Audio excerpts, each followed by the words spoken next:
പരിപാടികളൊക്കെ സ്റ്റാർട്ട് ചെയ്ത വ്യക്തി പ്രവീണാണോ? ആണോ? ഓക്കെ. അപ്പോൾ പുള്ളി ചെയ്ത ഒരു മൂവിയാണത്. മൂവിയുടെ പ്രസ് മീറ്റ് ഒരുപാട് കാലത്ത് കഠിന പരിശ്രമം കൊണ്ട് റിലീസാകാൻ പോവുകയാണ് AI-യുടെ കാലഘട്ടത്തിൽ. പ്രവീണിനോട് നിങ്ങൾക്ക് ഇഷ്ടം പോലെ ചോദ്യങ്ങൾ ചോദിക്കാം. പുള്ളി ഡയറക്ടറാണ്, അതിന് ഉത്തരവാദിയുമാണ്. അത് കഴിഞ്ഞാൽ എഴുത്തുകാരൻ, ജീവൻ, ഈ പടത്തിൻ്റെ ജീവൻ. പിന്നെ അത് കഴിഞ്ഞാൽ സീനിയറും പിതാമഹനുമായ സോഹൻ്റെ അടുത്ത് ചോദിക്കാം. അത് കഴിഞ്ഞ് സന്ധ്യ ആയതുകൊണ്ട് സന്ധ്യയുടെ അടുത്ത്, പിന്നെ ബാക്കി എന്തെങ്കിലും ഉണ്ടേ നമ്മൾ രണ്ടുപേരുടെ അടുത്ത്, അല്ലേ? സന്ധ്യ ഈ സിനിമയിൽ റോമയ്ക്ക് ഡബ് ചെയ്ത ഡബിങ് ആർട്ടിസ്റ്റാണ്. ഒരു കഴിവ് കാരണം ആദ്യമായിട്ടാണ് നിങ്ങളൊരു ഡബിങ് ആർട്ടിസ്റ്റിനെ കയ്യിൽ കിടുന്നത്. അപ്പോൾ വ്യത്യസ്തമായ ചോദ്യങ്ങളൊക്കെ നിങ്ങൾക്ക് ചോദിക്കാവുന്നതാണ്. സംവിധായകൻ തുടങ്ങട്ടെ. ഞങ്ങൾ ഇത്തിരി ലേറ്റായി പോയതിന് ക്ഷമ ചോദിക്കുന്നു. വെള്ളകം എന്നൊരു ചെറിയ മനോഹരമായ ചിത്രമാണ്. നമ്മളൊരു കുടുംബകഥ, ഒരു സാധാരണ സിനിമ. പക്ഷെ അതിലൊരു മെസ്സേജ് ഉണ്ട്. അപ്പം എല്ലാ സിനിമയ്ക്ക് മെസ്സേജ് ഉണ്ട്. ഞാൻ കുറേ മെസ്സേജ് വായിച്ചിട്ടുണ്ട്. പക്ഷെ ഇതിലത്തെ മെസ്സേജ് അതല്ല. ഇതൊരു നമ്മളെല്ലാവരും അനുഭവിക്കുന്ന, നമ്മുടെ ഇന്നത്തെ യൂത്ത് ചർച്ച ചെയ്യുന്ന പല പ്രശ്നങ്ങളും അവർ ചർച്ച ചെയ്യുകയും എന്താണ് സൊല്യൂഷൻ എന്ന് കണ്ടെത്തുന്നിടത്താണ് ആരാണ് നമുക്ക് ഏറ്റവും പ്രിയപ്പെട്ടത് എന്ന് നമുക്ക് ചിന്തിക്കുന്നത്. നമ്മുടെ കാമുകിയാണോ എന്ന് തോന്നുന്ന ഒരു ദിവസമാണ് ഈ സിനിമയുടെ ക്ലൈമാക്സ് ആയിട്ട് വരുന്നത്. പിന്നെ ഞാൻ എന്നും ഈ മൈക്കിൻ്റെ ബാക്കിൽ നിന്നൊരു ക്വസ്റ്റ്യൻ ചോദിക്കൽ പരിപാടിയൊക്കെ ആയിരുന്നു ആദ്യം. ഇപ്പോഴും മൈക്കിൻ്റെ ബാക്കിലാണ്, പക്ഷെ നിങ്ങളുടെ ഫ്രണ്ടിലാണ്. ഞാനൊരു 16 വർഷം മുന്നേ ഫസ്റ്റ് മൂവിയിലൂടെ ഒരു ഓൺലൈൻ മാഗസിൻ തുടങ്ങിയത്. സിനിമയിൽ വന്നിട്ട് 20 വർഷമായി. പിന്നെ ഇത് വെള്ളപ്പങ്ങാടിയുടെ ബേസ് ചെയ്തൊരു കഥ. വ്യക്തമായി സംസാരിക്കാൻ ശ്രമിക്കൂ. അതെ, ജലദോഷമാണ്, കഫക്കെട്ടുണ്ട്, അതിൻ്റെ ഒരു പ്രശ്നം. ദോഷമാണെന്ന് അറിയാം, എന്നാൽ കൂടി മനുഷ്യർക്ക് വ്യക്തമായി മനസ്സിലാവേണ്ട കാര്യങ്ങളൊക്കെ വ്യക്തത വേണം. കാര്യങ്ങൾക്ക് വ്യക്തമായി കാര്യങ്ങൾ പറയാനായിട്ട് അതായത് നമുക്ക് ഇതിന് തിരക്കഥാകൃത്ത് ജീവൻ നല്ല സ്ഫുടതയോടുകൂടി സംസാരിക്കും. പുള്ളിക്ക് കഥയുടെ കാര്യങ്ങൾ പറഞ്ഞിട്ട് പോയി അല്ല കഥ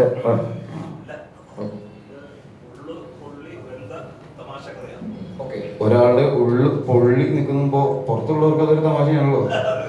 അതാണല്ലോ നാട്ടിൽ രാവിലെ മുതൽ കണ്ടോണ്ടിരിക്കുന്നുള്ളത്. ആൾക്കാരുടെ ഉള്ളു എന്തായാലും പൊള്ളിയാലും പുകഞ്ഞാലും നമുക്ക് നല്ല ചെയ്യും, അല്ലേ? അങ്ങനെയല്ലേ? അതാണ് കുറെ കാലമായാലും നമ്മൾ കാണുന്നതും നമ്മൾ കാണിക്കുന്നതും. നമുക്ക് ആ കൂടി വരും തലമുറയോടൊക്കെ പറയാനുള്ളതും, അല്ലേ?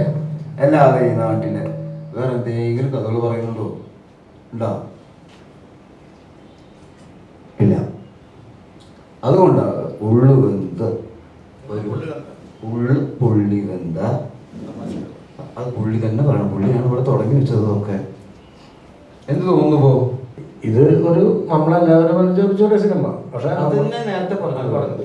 ഇനി ഇതിനകത്ത് നമ്മൾ ഉദ്ദേശിക്കുന്നത് കഴിഞ്ഞാൽ ഇതിൽ ഒരുപാട് ആർട്ടിസ്റ്റുകളുണ്ട്, നല്ല ലൊക്കേഷൻസ് ഉണ്ട്. തൃശ്ശൂരത്തെ ബോളിനകത്താലെ നമ്മൾ അതിനകത്ത് നമ്മുടെ ആർട്ടിസ്റ്റിന് ഒരു ഷൂട്ട് ചെയ്തിട്ടുണ്ട്. പുത്തമ്പള്ളി പെരുന്നാളുണ്ട്. അപ്പോൾ വെള്ളയപ്പങ്ങാടി എന്ന് പറഞ്ഞാൽ നിങ്ങൾക്കറിയോ എന്താ? അങ്ങാടി എന്ന് പറഞ്ഞാൽ എന്താ അറിയോ? ചന്ത.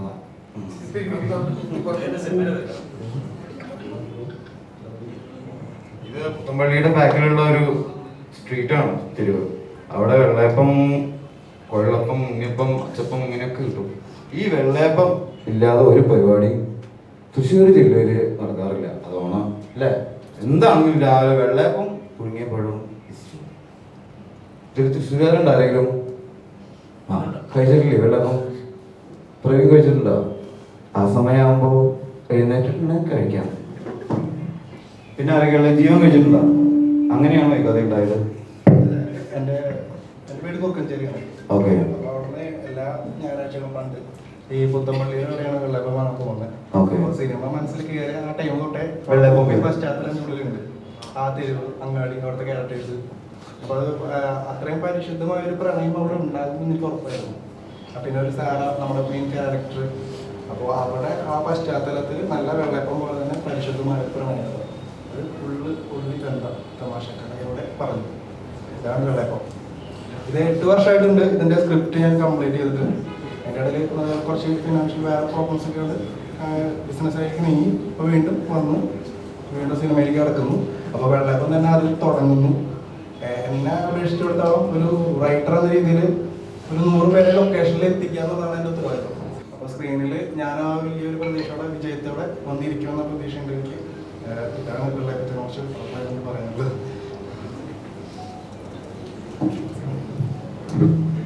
പിന്നെ നമ്മുടെ സാജിദ് നിങ്ങൾക്ക് പലർക്കും അറിയായിരിക്കും. സാജിയാഹി ഞാൻ എല്ലാ സിനിമയിലും കണ്ടിട്ടുള്ള ഒന്നുമില്ലെങ്കിൽ മാല പൊടിച്ചോളൂ, അല്ലെങ്കിൽ മയക്കുമരുന്ന് വ്യാപാരം, അല്ലെങ്കിൽ ഇടി. ഈ സിനിമയിൽ പള്ളിയിലച്ഛനായിട്ടാണ് അഭിനയിക്കുന്നത്. സാജിദൊക്കെയാണ് പുത്തമ്പള്ളിയിലെ മെയിൻ വികാരിയച്ഛനാണ്. കൊച്ചച്ഛൻ വികാരിയച്ഛനാണ്. വികാരിയച്ഛൻ വയസ്സായിട്ടുള്ള പോലെ പുള്ളിനെ നമ്മൾ കാണിക്കുന്നില്ല ഈ സിനിമയിൽ. പുള്ളിയാണ് അതായത് കൊച്ചച്ഛൻ പുള്ളിയാണെങ്കിൽ വികാരിയച്ഛൻ കിടപ്പിലായിരിക്കും. ആദ്യമായിട്ടാണോ അച്ഛനാണോ കല്യാണം കഴിഞ്ഞിട്ടില്ല? അപ്പൊ അച്ഛൻ ഭയങ്കര സന്തോഷമുണ്ട്. നേരത്തെ പറഞ്ഞ പോലെ പ്രവീൺ ഒരുപാട് നാളായിട്ട് സിനിമയുടെ പിന്നീട് നമ്മളെ പോലെ ഡിജിറ്റൽ മാർക്കറ്റിംഗിൽ വർക്ക് ചെയ്തിട്ടുള്ള ആളാണ്. അപ്പം ഞാനൊക്കെ സിനിമ ചെയ്യുന്ന സമയത്തൊക്കെ എന്നെ ഒരുപാട് സപ്പോർട്ട് ചെയ്തിട്ടുള്ള ആളാണ് പ്രവീൺ. അപ്പോൾ പ്രവീണിൻ്റെ ഒരു സിനിമയുടെ ഭാഗമാകാൻ പറ്റിയത് ഭയങ്കര ഒരു സന്തോഷമുള്ള കാര്യമാണ്.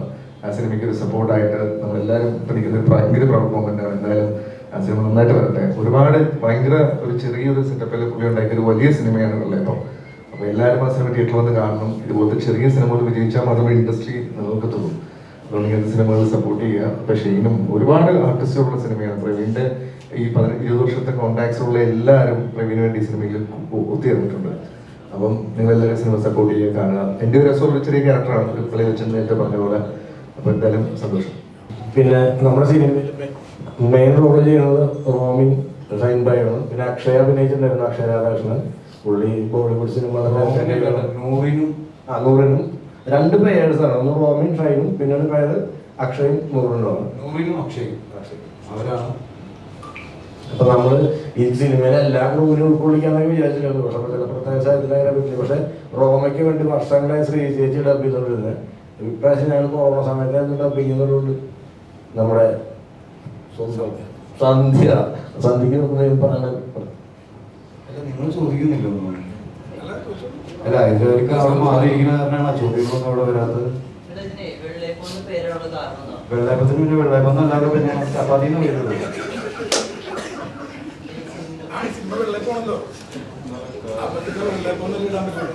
വെള്ളയപ്പം നടക്കുന്ന അനുസരിച്ചിട്ട് അല്ലേ? വെള്ളയപ്പം ഉണ്ടായും ചെയ്യും ഒരു കൂട്ടം ആളുകൾ. അതിന്റെ സ്ട്രീറ്റ് എന്നൊക്കെ പറഞ്ഞു വന്നിട്ട് ലാസ്റ്റ് ആയിരിക്കും വെള്ളയപ്പം എന്താ പേരിട്ട്. അത് നമുക്കറിയില്ല. വെള്ളയപ്പത്തിന് എന്താ വെള്ളയപ്പം എന്ന പേരിട്ട് നമ്മളല്ല കേട്ടോ. നമ്മൾ അവിടെ നടക്കുന്ന കഥ ആയതുകൊണ്ടും വെള്ളയപ്പം വാങ്ങിച്ചിട്ട് വിറ്റ് നടക്കുന്നതാണ് നമ്മൾ വെള്ളയപ്പം കുടത്തിന് പേരിട്ടിരിക്കുകയാണ്. വെള്ളയപ്പത്തിന് പേരിട്ട് നമ്മളല്ല. ആരെങ്കിലും അറിയോ വെള്ളയപ്പത്തിന് ആരെ വെള്ളയപ്പം പേരിട്ടെന്ന്? തൂണിച്ചാരി മണ്ണിൽ കൊണ്ടുകൊണ്ട് പോവാം. തൂണിച്ചാരി സ്പീക്കർ അറിയില്ലാന്ന് പറഞ്ഞാൽ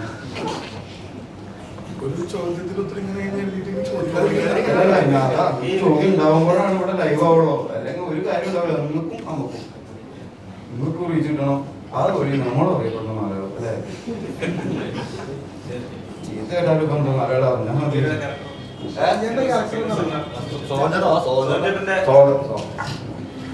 ജനുവരി 9-നാണ് ഈ പടത്തിന്റെ വെള്ളയപ്പം സിനിമയുടെ റിലീസ്. അത് നമ്മൾ പറയാൻ വിട്ടുപോയി.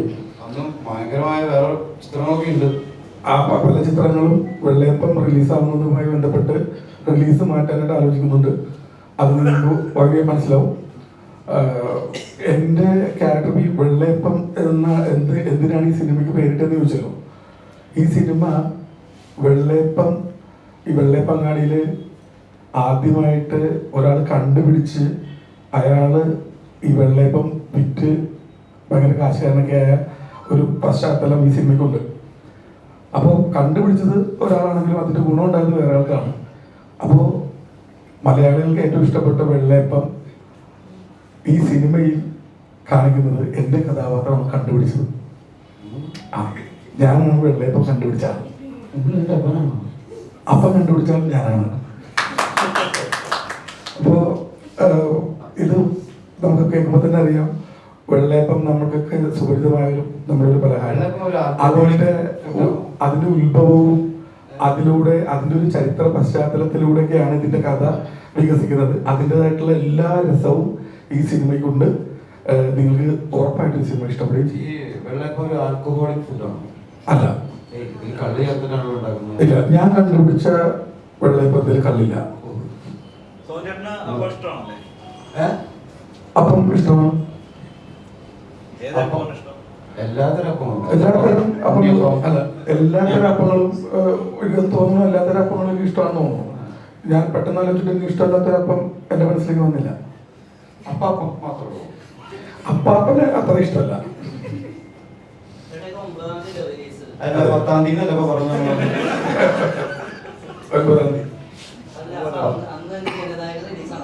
ആരാ പറഞ്ഞ ഇനിയാണോ അതൊക്കെ അനൗൺസ് ചെയ്യണം? ഉറപ്പാണോ റിലീസ് എന്നാണെന്ന്? അല്ല നല്ല റിലീസ് ആണോ? ജനനായകനെ പേടിച്ച് നമ്മൾ റിലീസ് മാറ്റണോ, നമ്മളെ പേടിച്ച് ജനനായകൻ റിലീസ് മാറ്റണോ എന്നൊക്കെ ഇൻഡസ്ട്രിയിലുമായി ബന്ധപ്പെട്ട് അതിന്റെ ബിസിനസ് ഡിസ്കസ് ചെയ്യണവർ തീരുമാനിക്കട്ടെ. ഇതൊക്കെ അങ്ങോട്ടും കൂടെ അറിയണ്ട. എന്നാലും നമുക്ക് പേടിക്കേണ്ട കാര്യമില്ല. നമ്മൾ ഒരു പടം ഇവിടെ ഇറങ്ങുന്നു, അവരവിടെ ഒരു പടം ഇറങ്ങുന്നു അല്ലേ? ഇതിന് പേടിക്കാനുള്ള കാര്യമാണ്. ജനനായകനാണെങ്കിലും ജനനായികയാണെങ്കിലും അപ്പം കഴിച്ച് വെള്ളപ്പം കഴിച്ച് ഇതിപ്പോ നമ്മൾ പേടിച്ചിട്ട് അവര് വർക്കാതിരിക്കുന്നില്ല, അവരെ പേടിച്ച് നമ്മൾ വർക്കാതിരിക്കുന്നില്ല. പടം ചെയ്ത് ഇറക്കാൻ വേണ്ടിയിട്ടല്ലേ കഷ്ടപ്പെട്ട് നമ്മളൊരു പടം ചെയ്ത് അത് ഇറക്കാൻ വേണ്ടി നിൽക്കുമ്പോൾ നമ്മൾ ഇതിന് പേടിക്കണം. ഈ ഭൂമിയിൽ ഒന്ന് ജനിച്ചു, അതിലും വലിയ പേടിക്കേണ്ട ഒരു കാര്യമില്ല. ഇപ്പൊ നിങ്ങളുടെ മുന്നിൽ ഇരിക്കില്ല, അതിലും വലിയ പേടിക്കേണ്ട ഒരു കാര്യമില്ല.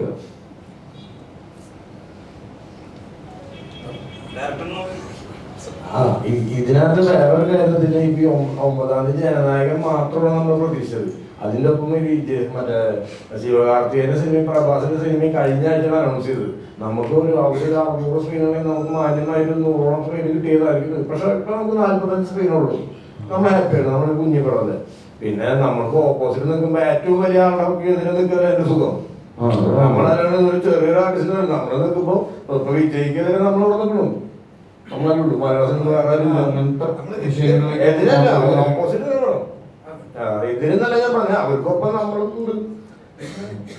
പിന്നെ ഒരു സിനിമയുടെ വലിപ്പം നിശ്ചയിക്കുന്നത് പ്രേക്ഷകരാണ്. അപ്പോൾ ചെറിയ മുതൽ മുടക്കാണോ വലിയ മുതൽ മുടക്കാണോ എന്നുള്ളതല്ലല്ലോ യഥാർത്ഥത്തിൽ വലിയ സിനിമ. ജനങ്ങൾ ഇഷ്ടപ്പെടുന്ന സിനിമ ജനങ്ങൾ ഇഷ്ടപ്പെടുമെന്നുള്ള ഉറപ്പുള്ളവരാണല്ലോ നമ്മൾ ഈ സിനിമ റിലീസ് ചെയ്തത്. മാത്രമല്ല നമ്മൾ മാർക്കറ്റിംഗ് സമയത്ത് തണ്ണീർമത്തൻ ദിനങ്ങൾ ചെറിയ സിനിമയുടെ അന്ന് വലിയ സിനിമയിൽ നോക്കിയത് നിങ്ങൾക്ക് മനസ്സിലാവും പിന്നീട് എന്താ ഉണ്ടായിരുന്നുള്ളത്. അത് ഞാനത് പറഞ്ഞിട്ടില്ല. ഏത് അത് വലിയ സിനിമ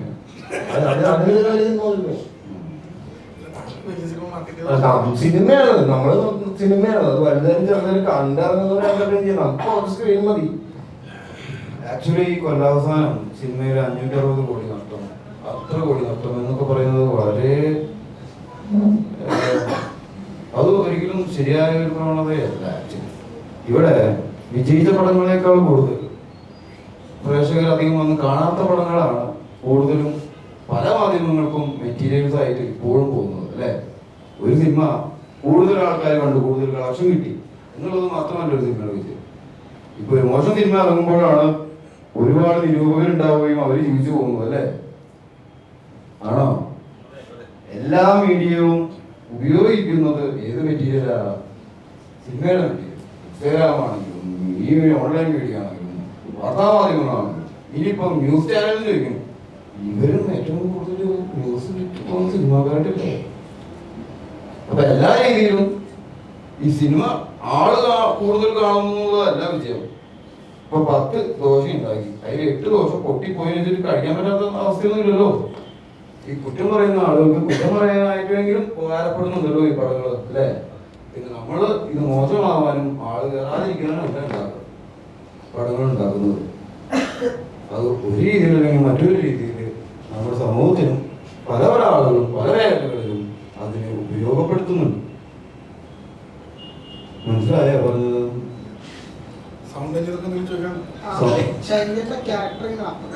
അപ്പക്കച്ചവടം നോക്കിയാ നിങ്ങൾ എത്ര അപ്പക്കച്ചവടക്കാരെ കണ്ടിട്ടുണ്ട് എന്ന് പറഞ്ഞേ? 10 പേര് പറഞ്ഞു. ആ പേര് പറഞ്ഞു. ബിരിയാണിക്ക് എന്തൊക്കെ അപ്പം വിൽക്കും? പിന്നെ കള്ളപ്പം, നിങ്ങൾക്ക് കളപ്പായിരിക്കും മിക്കവാറും തരുന്നത്. അതും തരും മിക്കവാറും. അതെങ്ങനെയാ കൊണ്ടുവരിക? ഏത് പാത്രത്തിലാണ്? പണ്ടെന്ന് പറഞ്ഞ എത്ര കാലം മുന്നേ? 90 പണ്ട്. ഇപ്പൊ ഏത് വർഷം ജനിച്ചത്?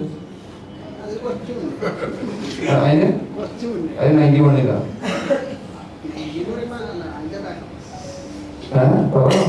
വെറുതെ ഇല്ലാത്ത കഥകളോട് പറയേണ്ട കാര്യം. നിങ്ങൾ ഏത് വർഷം ജനിച്ചതെന്ന് പറയാം. എന്നിട്ട് ഞാൻ പറയാം നിങ്ങൾക്ക് കണ്ടിട്ടുണ്ടോ? 89 83 ജനിച്ചത് ഞാൻ അങ്ങനെ കണ്ടിട്ടില്ല. റൊട്ടി ഡ്രസ്സൊക്കെ വെക്കാനുണ്ട് കൊട്ടാരി നോക്കിയിട്ട്. എവിടെ വരും? നിങ്ങളുടെ അടുത്ത് മാത്രം വരുന്നതായിരിക്കും. അത് കഴിഞ്ഞ് അമ്മ എന്നിട്ട് പറയുമായിരിക്കും. എത്ര രൂപയായിരുന്നു അപ്പത്തിന്? 3 രൂപയാ. ഇന്ന് പൊറോട്ടയ്ക്ക് എന്താ വില എന്നറിയോ? ഞാൻ 96 പഠിക്കുമ്പോ +2 പഠിക്കുമ്പോ പൊറോട്ടയ്ക്ക് 1.25 രൂപയുള്ളൂ. പുള്ളിക്ക് മാത്രം അപ്പത്തിന് 3 രൂപ. എത്ര കിട്ടും? അച്ചപ്പാണ് 3 രൂപ. എത്ര സെറ്റ്? സെറ്റ് എന്ന് പറഞ്ഞ എത്ര ഉണ്ടാവും? 3 സെറ്റ്. അങ്ങനത്തെ സെറ്റേ ഇല്ല. ഒന്നെങ്കിൽ 5 സെറ്റ് അല്ലെങ്കിൽ 6 സെറ്റ്. 6 സെറ്റ്. നിങ്ങളുടെ സെറ്റപ്പേ ശരിയല്ല. ശരി, ഞാൻ അപകടത്തോടുകാരനായിരുന്നു. എന്റെ അപ്പം എന്നെ കച്ചവടം ചെയ്തു അല്ലേ? മക്കളെ അപ്പന്മാരെ കച്ചവടം ചെയ്യുന്നു, അപ്പന്മാര് മക്കളെ കച്ചവടം ചെയ്യുന്നു അല്ലേ? ക്യാരക്ടറിലേക്ക് വരുമ്പോ ക്യാരക്ടർ എന്താ?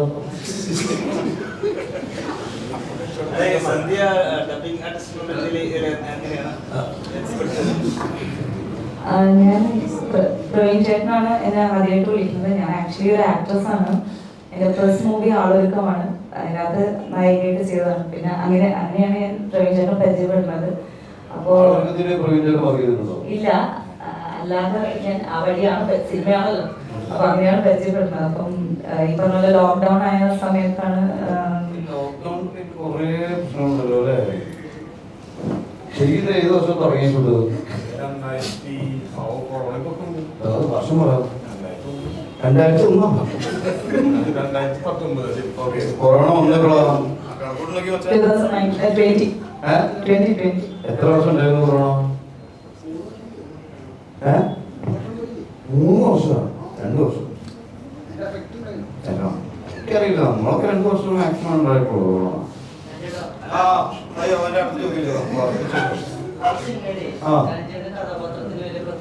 ഉണ്ട്. ഇത് വെള്ളക്കം സിനിമയിലുള്ള ഒരു കഥാപാത്രമാണ്.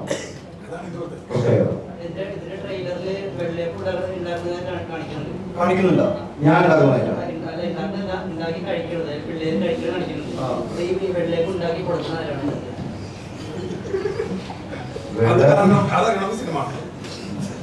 വെള്ളയപ്പം ഉണ്ടാക്കി കഴിക്കുന്നത് കാണുന്നുണ്ട് പിള്ളേര്. ഞാനാണോ?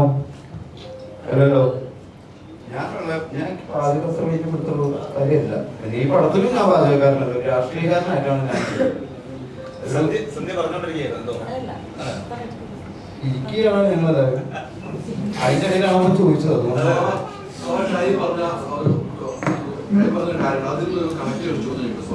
ചോദിക്കാം. സിനിമാ മേഖലയിൽ ഭയങ്കര നഷ്ടമെന്നാണ് നിർമ്മാതാക്കൾ തന്നെയാണ് പറയുന്നത്. നിർമ്മാതാക്കൾ പറയുന്നു കോടികൾ നഷ്ടം വരുന്നു സിനിമാ മേഖലയിൽ.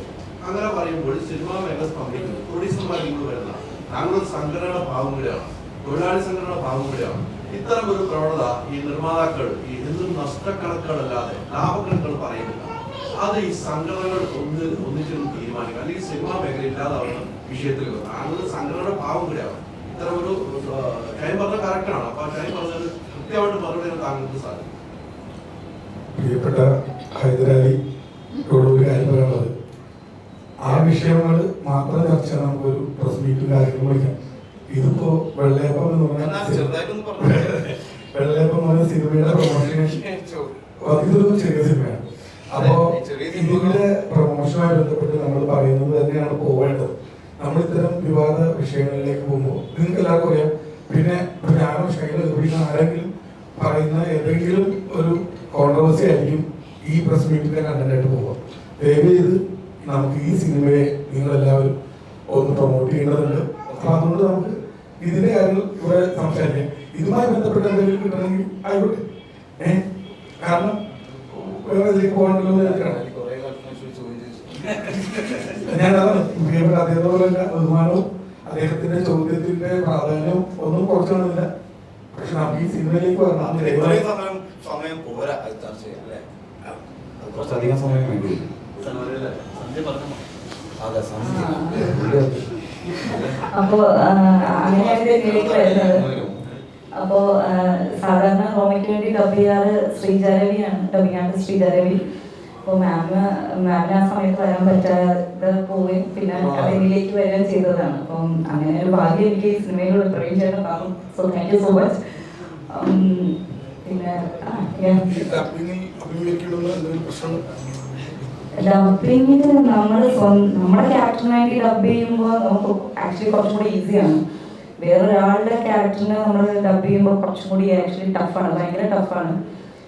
കാരണം അവരുടെ ആ ഇമോഷൻസും ഇതൊക്കെ അഭിനയിച്ചവർക്ക് അത് കറക്റ്റ്. അപ്പം നമ്മളത് ചെയ്യുമ്പോൾ അത് ആക്ച്വലി ഞാനൊരു ആർട്ടിസ്റ്റ് ആയതുകൊണ്ട് എനിക്ക് സത്യം പറഞ്ഞാൽ കുറച്ചും കൂടി ഈസി ആയിരുന്നു. ഞാൻ നോർമലി പറഞ്ഞതാണ്, ഒരു ആക്ട്രസ് അല്ലാതെയുള്ള ഒരു ഡബിങ് ആർട്ടിസ്റ്റിനൊക്കെ ശരിക്കും കുറച്ച് ടഫാണ് ചെയ്യാനായിട്ട്. എക്സ്പീരിയൻസ്ഡ് ആയിട്ടുള്ള ആൾക്കാരുടെ കാര്യമാണ് ഞാൻ പറയുന്നത്. പുതുതായിട്ട് വരുന്ന ആരാണെങ്കിലും കുറച്ച് ടഫായിരിക്കും. പിന്നെ എനിക്ക് ഇതിനോട് ഭയങ്കര ഇൻട്രസ്റ്റ് ആണ്, ഡബിങ്ങിലാണെങ്കിലും ആക്ടിങ്ങിലാണെങ്കിലും ഒക്കെ. അപ്പം അതുകൊണ്ടാണ് പെട്ടെന്ന് വിളിച്ചത്, തന്നെ പെട്ടെന്ന് ചേർന്ന് ഡബ് ചെയ്തു.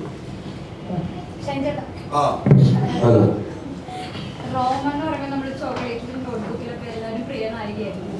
അപ്പൊ എങ്ങനെ ഉണ്ടായിരുന്നു റോമൻ ചേച്ചിയോടുള്ള അഭിനയം? ആദ്യമായിട്ടാണ് അഭിനയിക്കുന്നത്? അതിപ്പോ റോമയാണെങ്കിലും സോമയാണെങ്കിലും അഭിനയിക്കുമ്പോ നമ്മള് എല്ലാവരും അഭിനേതാക്കളായ ക്യാരക്ടേഴ്സാണ്. സത്യത്തിൽ അവരോടാണ് ചോദിക്കേണ്ടിയിരുന്നത്. പക്ഷെ അവര് ഇന്നത്തെ ഒരു ടെക്നിക്കൽ രീതിയിൽ മാത്രമാണ് നമ്മുടെ മുന്നിൽ അപ്പിയർ. ഇന്നലെ കണ്ടിരുന്നോ? കണ്ടിരുന്നു.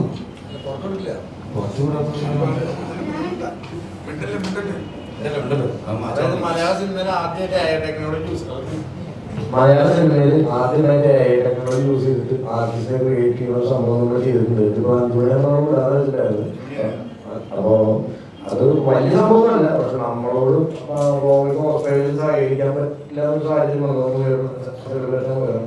പിന്നെ അതുപോലെ തന്നെ അവർ ഇമേജറൈസ് ഉണ്ടാകുന്നുണ്ട്. അപ്പൊ നമ്മൾ അവര് തന്നെ പ്രൊമോട്ട് ചെയ്യുന്നത്. ഇപ്പൊ 100 രാവിലെ വന്നിട്ട് അത്യാവശ്യം ദുബായാണ് പോയി. പിന്നെ അക്ഷയാണ് ഈ രാവിലെ ഞാൻ ഇന്റർവ്യൂ ആ കുട്ടി ദുബായി പോയായിരുന്നു. അപ്പോ അങ്ങനെ സംഭവങ്ങളുണ്ട്. പിന്നെ 9 സിനിമ ജനനായകനുണ്ട്, ഞങ്ങളുണ്ട്.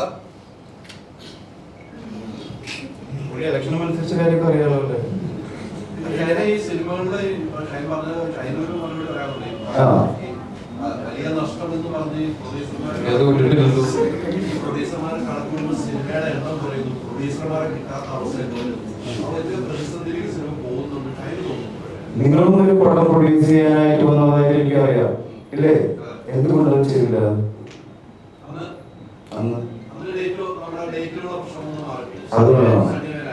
അപ്പോ പടം വിജയിക്കില്ലേ എന്നുള്ള സംശയമില്ലല്ലോ. അപ്പൊ പിന്നെ അതുപോലെ എനിക്കുണ്ടാവുള്ളൂ. ഈ കണക്കുകളൊക്കെ കണക്കുകളായിട്ട് ഇങ്ങനെ നിൽക്കും. എന്തെങ്കിലുമൊക്കെ പിന്നെ പരവസാനം പറയട്ടെ, ആരെങ്കിലുമൊക്കെ. ഈ ബിസിനസ് എന്ന് പറയുമ്പോ ഒരിക്കലും കാശ് മൊത്തമായിട്ട് വരുന്ന പരിപാടിയല്ലോ. ഇതൊരു സൈക്കിളല്ലേ അല്ലേ? എന്താ പറയുന്നത്? അപ്പോ അതിന് ഇറങ്ങി എക്കണോമിയിൽ നടന്നുകൊണ്ടിരിക്കണം ആ പരിപാടികൾ അല്ലേ? ഇതൊരു സ്ഥലത്ത് നിന്നു പോകുന്നില്ല. അപ്പോ അതിന് ഒരിക്കലും ഒരു നഷ്ടം വന്നോ അല്ലെങ്കിൽ മുഴുവനായി ലാഭമെന്നോ പറയാൻ പറ്റില്ല ഒരു ബിസിനസ്. പ്രത്യേകിച്ച് ബിസിനസ്, ഈ ബിസിനസ് ചെയ്യുന്ന വ്യക്തികൾ ഇപ്പൊ 100 രൂപ കയ്യിൽ നിന്നെടുത്ത് ബിസിനസ് ചെയ്യുന്ന സമയത്ത് അവർക്ക് 1000 രൂപ കിട്ടും. അവരെന്ത് ചെയ്യും? 1000 രൂപ അവരെടുത്ത് കുറിച്ച് വയ്ക്കും. എന്റെ ലാഭം എന്ന് പറഞ്ഞിട്ടില്ല. അവർ മാക്സിമം 1000-നേക്കാൾ കൂടി വീണ്ടും എക്കണോമി ഇടാനേ നോക്കുള്ളൂ. അപ്പൊ ഇവരെങ്ങനെ കണക്ക് പറയുന്നത്?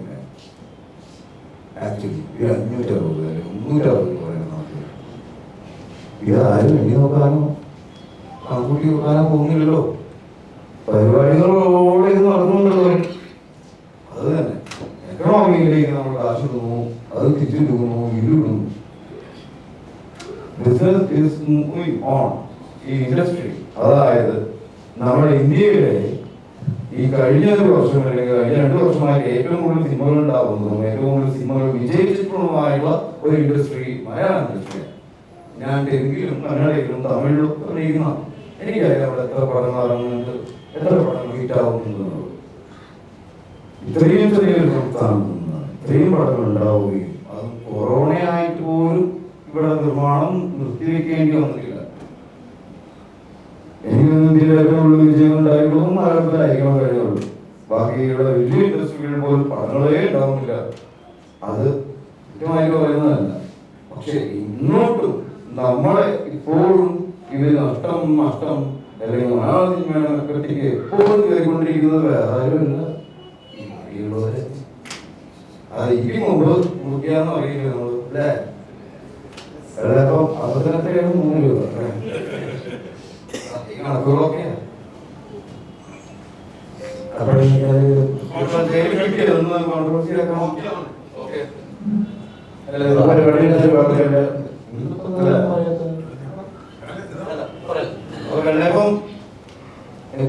ചോദിച്ചില്ല എന്റെ ക്യാരക്ടറിന്റെ പ്രത്യേകത. ഇതിൽ ഞാൻ രാഷ്ട്രീയക്കാരനാണ്, 2 വർഷം അല്ലേ. അതില് എനിക്കൊരു ചെറിയ പ്രണയമൊന്നുമില്ലാത്ത ഒരു മരണനായ ഒരു രാഷ്ട്രീയക്കാരൻ. മുണ്ടൊക്കെ എടുത്ത് അവരുടെ നാടിലൂടെ ഇങ്ങനെ തെക്കും മടക്കുന്നാവും. രാത്രി ആകുമ്പോൾ വീഡിയോ പോയി ചെറുതായിട്ട്. പിന്നെ ഈ കൂടുതൽ പറഞ്ഞു കഴിഞ്ഞാൽ പിന്നെ നമുക്ക് അവിടെ നിന്ന് പോയി ആ തുണികളൊന്നും മാറിയിട്ട് പടം കണ്ടതില്ല. അതുകൊണ്ട് പടം കണ്ടിട്ട് മനസ്സിലാക്കണം. കുറ്റം പറയാനാണെങ്കിലും അടുത്ത പ്രാവശ്യം ചോദിക്കാനാണെങ്കിലും ഈ പടമൊന്നും ശരിയായില്ലല്ലോ ഇല്ലടാ എങ്ങനെ അതിനെയും കാണുപോടോ. ലാസ്റ്റ് കൊണ്ട് പോയതോ അങ്ങനെയായിരുന്നു. തിരുവനന്തപുരത്ത് ഒരാളെ ഇതില് നമ്മുടെ സിനിമയിൽ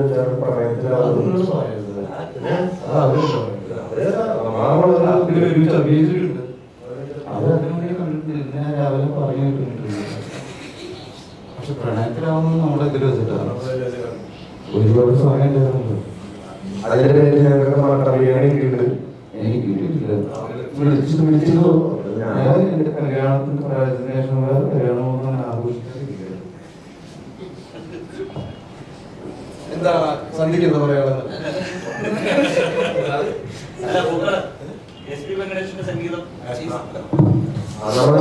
ഫിലിമിന്റെ ബാക്ക്ഗ്രൗണ്ട് പുള്ളിയൊരു ഐക്കോണിക് ആയിട്ടുള്ള ഒരു ഇതാണ് പിടിക്കുന്നത്. ഇപ്പോഴത്തെ ന്യൂജൻ വൈബല്ല, പഴയൊരു അവരൊരു ഐക്കോണാണ് ചെയ്തത്. പിന്നെ അതുപോലെ നമ്മുടെ ആദ്യ ജ്യോതിഷകരാണ്. അപ്പൊ പുത്തമ്പള്ളിയുടെ കുറച്ച് സെറ്റുകളൊക്കെ അങ്ങനെ ചെയ്തത്.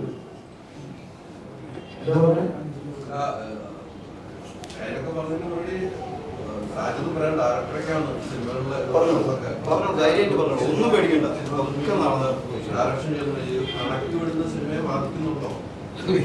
ആൾക്കാരൊക്കെ എത്രത്തോളം സിനിമകൾ അനൗൺസ് ചെയ്തിട്ടുണ്ട്. നഷ്ടക്കച്ചവടമാണെങ്കിൽ അവർ സിനിമ ചെയ്യേണ്ട ആവശ്യമില്ലല്ലോ. ഇത് ഈ പറഞ്ഞ പോലെ ഒരുപാട് സ്റ്റുഡിയോസിന് അണ്ടറിലോട്ട് മാറാൻ ഇൻഡിവിജ്വൽ പ്രൊഡ്യൂസേഴ്സ് വരാൻ ഭയങ്കര കുറവായിരിക്കും. പണ്ട് നമ്മുടെ ഇൻഡസ്ട്രിയിൽ ഏറ്റവും കൂടുതൽ ഈ പറയുന്ന പോലെ ചെറിയ സിനിമകൾ പ്രൊഡ്യൂസ് ചെയ്തിരിക്കുന്നത് ഈ സിനിമയായിട്ടൊന്നും ബന്ധമില്ലാത്ത പുതിയ പ്രൊഡ്യൂസേഴ്സാണ്. അപ്പം ആ പ്രൊഡ്യൂസേഴ്സ് ഇപ്പം ദുബായിൽ അല്ലെങ്കിൽ UK ന്യൂസിലൊക്കെ ഉള്ള ഇൻവെസ്റ്റേഴ്സ് ഉണ്ടായിരുന്നു. അവർ കണക്കുകൾ കാണിക്കുമ്പോൾ അവരിങ്ങോട്ട് വരാൻ പഠിക്കും. അതുകൊണ്ട് തന്നെ ഒരു പ്രത്യേക ആൾക്കാരിൽ മാത്രമേ ഇൻഡസ്ട്രി നിൽക്കും. അത് സംഭവിക്കുന്നത് എനിക്ക് തോന്നുന്നത്. പിന്നെ ഇപ്പോൾ പറഞ്ഞ പോലെ വലിയ വലിയ സ്റ്റുഡിയോസ് ബോളിവുഡിലൊക്കെ സംഭവിക്കുന്ന പോലെ വലിയ സ്റ്റുഡിയോസ് ബാക്കപ്പ് ചെയ്ത് തുടങ്ങും. അതോടെ സ്റ്റാർഡമിടമായ സിനിമകൾ മാത്രമേ സംഭവിക്കത്തുള്ളൂ. ഇതുപോലുള്ള വെള്ളയപ്പം പോലുള്ള സിനിമകളൊക്കെ സംഭവിക്കണമെങ്കിൽ അങ്ങനത്തെ ഇൻവെസ്റ്റ് വരാൻ പാടായിരിക്കും. പക്ഷേ നേരത്തെ പറഞ്ഞ കറക്റ്റ് പോയിന്റാണ്. അപ്പൊ ഇതിന്റെ നഷ്ടങ്ങൾ സത്യം ഞാൻ പറഞ്ഞ കറക്റ്റ് പോയിന്റാണ്. പറയാമോ? ഇതുമായി ബന്ധപ്പെട്ട നരിവേട്ടയുടെ ഡയറക്ടറിന്റെ ഫേസ്ബുക്കിൽ പോസ്റ്റ് ഇട്ടു അദ്ദേഹത്തിന്റെ സിനിമ. അത് വളരെ രീതിക്ക് ഫേസ്ബുക്ക് നമ്മൾ വായിച്ചവർക്കറിയാം. അലീക്ക് ഒരു സിനിമ സംവിധാനം ചെയ്തിട്ട് അലീഖിനെ അവിടെ ഇരുത്തിയിട്ട് എനിക്ക് അവിടെ ഇരുന്ന് ചോദ്യം ചോദിക്കണമെന്നുണ്ട്. കറക്റ്റ് അല്ലേ? കാരണം അതൊക്കെ ഒരു പ്രൊഡ്യൂസർ എന്ന് പറഞ്ഞാൽ നമ്മൾ ലോകത്ത് സിനിമ ചെയ്യാനായിട്ട് ഏറ്റവും വേണ്ടത് ഒരു പ്രൊഡ്യൂസറാണ്. നല്ല തിരക്കഥയുണ്ട്. 100 പയ്യന്മാരെ എനിക്കറിയാം. നമ്മുടെ നല്ല കഥ പറയാറുണ്ട്. പക്ഷെ പ്രൊഡ്യൂസർ ഇല്ല. പ്രൊഡ്യൂസർ തരാത്ത കാരണം വേറെ ഇവിടെ ആരും വേണ്ട എന്നുള്ള ചില ആളുകളുടെ തീരുമാനമാണ്. അങ്ങനെ ഞാൻ ഉറപ്പിച്ചു അനുരാജ് മനോഹരൊന്നും വേണ്ട. അത് നട്ടല് നിർത്തി പറയാൻ പറ്റും. അനുരാജ് മനോഹർ വലിയ സിനിമ ചെയ്തുകൊണ്ട് അങ്ങനെ പറയാം. ഞാനിത് മാധ്യമങ്ങളിൽ നമ്മൾ നിങ്ങൾക്ക് അറിയാം, നമ്മൾ ഓൺലൈൻ മാധ്യമങ്ങളിൽ ചോദിച്ചിട്ട് തന്നെയാണ്. നല്ല സിനിമ വരുന്നത് അതല്ല ഇവിടെ പ്രൊജക്ടിനാണ് പ്രാധാന്യം. ഇയാൾക്ക് ഇത്ര കൂടി, അയാൾക്ക് ഇത്ര കൂടി, ഇതൊക്കെ കൂടി നമുക്ക് എത്ര കൂടി. അപ്പൊ ബാക്കിയുള്ളവർ പുറത്തേക്ക് ഓടി. കഴിവുള്ള പിള്ളേർക്ക് അവസരം കിട്ടണമെങ്കിൽ ഒന്നുമില്ലെങ്കിൽ ആർട്ടിസ്റ്റിന് ഡേറ്റ് വേണം, അല്ലെങ്കിൽ നല്ലൊരു ഫണ്ടിയുള്ള പ്രൊഡ്യൂസർ വേണം, അല്ലെങ്കിൽ പുതിയ തരം എന്തെങ്കിലും ക്രിയേറ്റീവായി ചെയ്ത് വേണം. ഇപ്പോൾ ബേസിൽ നിങ്ങൾ വന്ന സമയത്ത് ഒരു പ്രിയമ്പത കാതരയാണെന്ന് ഷോർട്ട് ഫിലിം ചെയ്തിട്ടു. അങ്ങനെ അവസരങ്ങളുള്ള വളരെ ചുരുക്കം ഭാഗ്യവന്മാർക്കാണ് സിനിമ ചെയ്യാനുള്ള ഭംഗിയുള്ളൂ. ഞാൻ ഈ സിനിമയുടെ പിന്നെ 5 വർഷം വർക്ക് ചെയ്യുന്നതാണ്. ഇത് കൂടാണ്ട് ഒരു സിനിമ ഇടയ്ക്ക് നിർത്തിയിട്ട് ഒരു സിനിമ തുടങ്ങാൻ പോകുന്നുണ്ട്. അപ്പോൾ ഈ പ്രൊഡ്യൂസർമാരുടെ കാര്യം ഇതാണ്. അവർക്ക് വേണ്ടി ഇപ്പോൾ ഒരാളും നിർമ്മാതാക്കളുടെ ആയിട്ട് വരുന്നവരല്ല. അതൊരു ലോബിയാണ്. അത് അവർക്ക് ആരും വിളിക്ക് വേറെ ആൾ കയറാൻ പറഞ്ഞേ.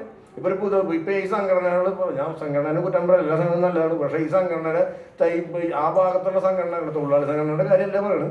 ബാക്കിയുള്ള സംഘടനകളിലൊക്കെ അങ്ങോട്ടും ഇങ്ങോട്ടും മാറി മാറിയിരിക്കുകയാണ്. പുതിയൊരാൾ നിങ്ങൾ ആലോചിക്കാൻ പറയും, പുതിയൊരാൾ വന്നിട്ട് എത്ര ദിവസം ഒരു സംഘടനയിലേക്ക്. ഇപ്പം ഞാൻ 3-4 സംഘടന ഉണ്ട് ഇതുമായി ബന്ധപ്പെട്ട്. അതിലെത്താൻ ഇത്ര കാലം ഒരാൾ വന്നിട്ട്. ഞാൻ ഓൺലൈൻ മീഡിയക്കാരനാണ്. ഞാൻ പറഞ്ഞിട്ടുണ്ട്, ഞാൻ ഈ പറയും സിനിമാക്കാരനാൻ വേണ്ടിയിട്ടാണ് ഇതിലെ നമ്മളെപ്പോലെ അന്ന് ക്യാമറ പിടിച്ചത് തന്നെയാണ്. അപ്പോൾ അവിടെ നിന്ന് ചോദിക്കുമ്പോൾ ഒരു ദിവസം ഇവിടെ വന്നിരിക്കണമെന്നൊക്കെ ആഗ്രഹം ഉണ്ടായിരുന്നു. പക്ഷേ ഇപ്പോൾ ഇവിടെ ഇരിക്കുന്ന എല്ലാവരും സംവിധായകനാവനോ അഭിനയിക്കാനോ വന്നിട്ടുള്ളതാണ്. ആരാണെങ്കിലും മീഡിയക്കാരനാൻ വേണ്ടി മാത്രമുള്ള ആരെങ്കിലും ഉണ്ടാ അപ്പൊ സിനിമയ്ക്ക് വേണ്ടിയല്ലേ. ഞാനിപ്പോ എന്റെ സിനിമയിൽ എല്ലാവരും പറയുന്നത് ഒരു കുടുംബം പോലെ. ഏതെങ്കിലും കുടുംബത്തിലെ ഗ്രഹനാഥം വന്നിരുന്നിട്ട് കുടുംബത്തിലെ പ്രശ്നങ്ങൾ പറയുമോ? ഉണ്ടെങ്കിൽ തന്നെ അത് നമ്മളുടെ ഉള്ളിൽ ഒതുക്കി അത് തീർത്ത് മുന്നേറാനല്ലേ ആരും അറിയാതെ അങ്ങനെ ഒരാൾ കുടുംബത്തിൽ തന്നെ കുത്തി പറയുമ്പോൾ അത് കുടുംബത്തിനെ നന്നാക്കാനാണോ മോശമാക്കാനാണോ എന്നുള്ളത് നിങ്ങൾക്ക് ചിന്തിച്ചാൽ മനസ്സിലാവുന്ന കാര്യങ്ങളല്ലേ.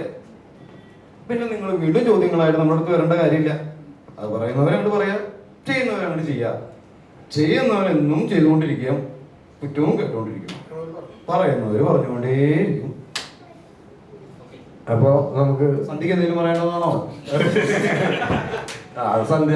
നമുക്ക് വേണ്ടി സന്ധ്യ അവസാനം പറയും. 9-ാം തീയതി സിനിമ. അപ്പോൾ നമ്മുടെ സിനിമയാണ്. ഓൺലൈനിലാണ് ഞാൻ വന്നിട്ടുള്ളത്. നമ്മുടെ സിനിമയാണ്.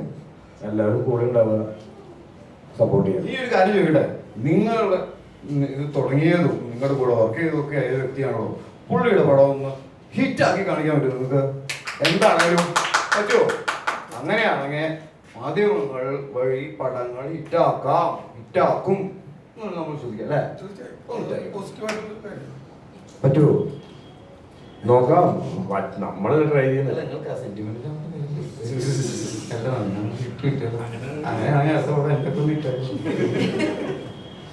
അല്ല, നമ്മളൊരു പടം ഇറങ്ങുന്ന സമയത്ത് ഈ പടത്തിന് മുന്നേ മാത്രം പോരാ അതിനെ പറ്റിയിട്ടും, അല്ലെങ്കിൽ അതിന്റെ ഇന്റർവ്യൂസ് എടുക്കാൻ വരിക, അതിന്റെ പ്രസ് മീറ്റ് എടുക്കാൻ വരിക, അതിന്റെ മെറ്റീരിയൽസ് യൂസ് ചെയ്യാം. ഈ പടം റിലീസ് ചെയ്ത് കഴിഞ്ഞാലും അതിന് എളുപ്പമാവുന്ന രീതിയിലുള്ള എന്തെങ്കിലും കാര്യങ്ങളൊക്കെ ആയിട്ട് മുന്നോട്ട് പോയി കഴിഞ്ഞാൽ നിങ്ങൾക്കും ഭാവിയിൽ ഇതുകൊണ്ട് തന്നെ ജീവിക്കാം. നമുക്ക് അങ്ങോട്ടും ഇങ്ങോട്ടും.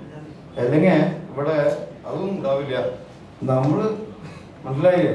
ഇതുണ്ടെങ്കിൽ അതുള്ളൂ, അതുണ്ടെങ്കിൽ ഇതുള്ളൂ എന്ന് പറയില്ലേ? അങ്ങോട്ടും ഇങ്ങോട്ടും കുറ്റം പറഞ്ഞോ? ഇടയ്ക്ക് കുറച്ച് എൻ്റെ ഏതൊക്കെ പടം ഇറങ്ങി, ഏതൊക്കെ പടം നല്ലതായിരുന്നു, ഏതൊക്കെ പടം മോശമായിരുന്നു എന്ന് അറിയോ? ഇല്ല. 2 കേസ് അറിയാം അല്ലേ? മെയിനായിട്ട് അടിപൊളിയായിരുന്നു. എന്നിട്ട് എന്തുകൊണ്ടൊന്നും ഓടിക്കാൻ പറ്റിയില്ല നിങ്ങൾക്ക്? പക്ഷെ അതിനെക്കാട്ട് ഓടിയ വാർത്തകളൊക്കെ ഉണ്ട് ഇവിടെ. അതിന് മോഞ്ചാടിയതും ഓടിയതൊക്കെ അല്ലേ? അതൊക്കെ ഇമ്മാരി ഇട്ടായിരുന്നു പറയാം നാഷണൽ ചാനലില്. പടങ്ങളാണല്ലോ നമുക്ക് ഇട്ടാക്കേണ്ടത്. വൈൻഡപ്പ് ചെയ്യില്ല, ചോദിക്കാനുണ്ടാവും, പക്ഷെ നമ്മൾ വൈൻഡപ്പ് ചെയ്യാം. Thank you.